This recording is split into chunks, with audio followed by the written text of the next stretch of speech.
of destroyed fates.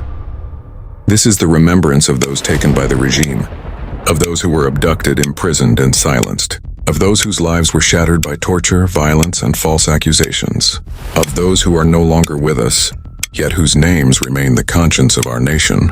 The memorial of destroyed fates is our document, our voice against oblivion, our fight for those whom they tried to erase.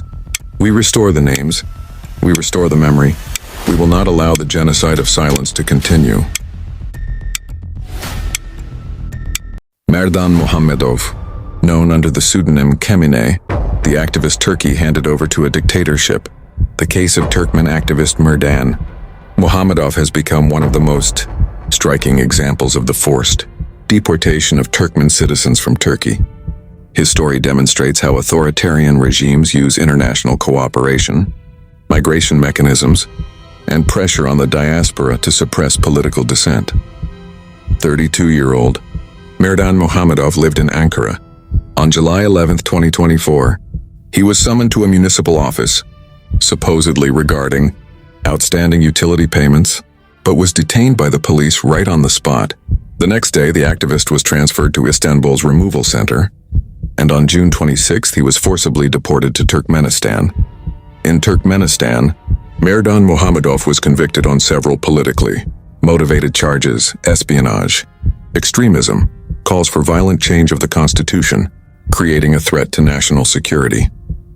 Witnesses report that Muhammadov appeared in investigative procedures with a split lip and swollen face, indicating torture and abuse in pretrial detention. Merdan Muhammadov left Turkmenistan as a teenager and had lived in Turkey since 2012. He joined the opposition group XSM Turkmenistan in 2020. He organized protests in Turkey, ran the group's social media and YouTube channel, conducted investigations into corruption schemes, criticized the Berdi Muhammadov regime, exposed torture, unlawful arrests, and disappearances, documented the enrichment of the president's inner circle.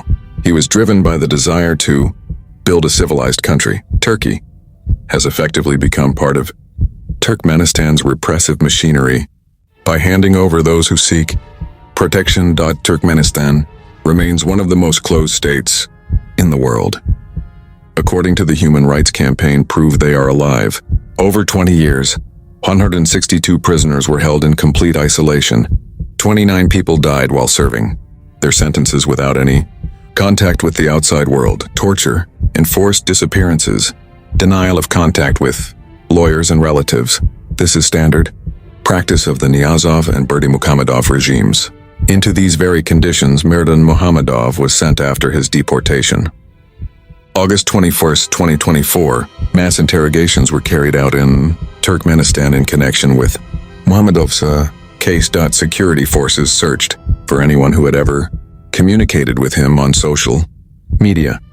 This illustrates the scale of the regime's fear of a young activist and his influence. The fate of Merdan Muhammadov is an example of international cooperation with a dictatorship, a violation of the European Convention on Human Rights, the prohibition of torture and extradition under risk of torture, a dangerous precedent for all Turkmen asylum seekers, a demonstration of the regime's fear of any dissent. This is the story of a man who wanted freedom for his country and us and was punished for telling the truth. The case of Merdan Muhammadov is not just a personal tragedy, it is part of a systemic pattern: persecution of the opposition, enforced disappearances of activists, pressure on the diaspora, and Turkey's forced cooperation with the Turkmen regime. Merdan Muhammadov's fate remains unknown, and his life is in real danger.